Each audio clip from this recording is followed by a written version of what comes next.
As my knowledge increased surrounding functional anatomy, I found myself becoming more aware of how my body worked and what needed to be done for me to reach my goal.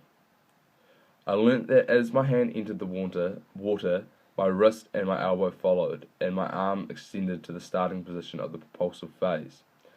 Upward rotation of my shoulder blade allowed me to reach an elongated position in the water. From this elongated position, the first part of the propulsive phase begins with the catch. My initial movements were first generated by the calvic portion of the pectoralis major. The latissimus dorsi quickly joins in to assist the pectoralis major. These two muscles generate majority of the force during the underwater pull, mostly during the second half of the pull. The wrist flexors act to hold my wrist in position of a slight flexion for the entire duration of the propulsive phase.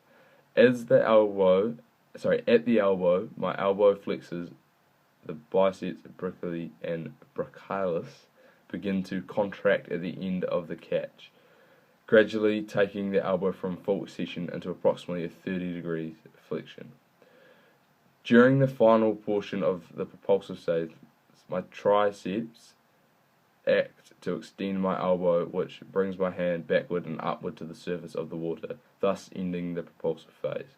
The amount of extension taking place depended on my specific stroke mechanics at the point at which I initiated my recovery.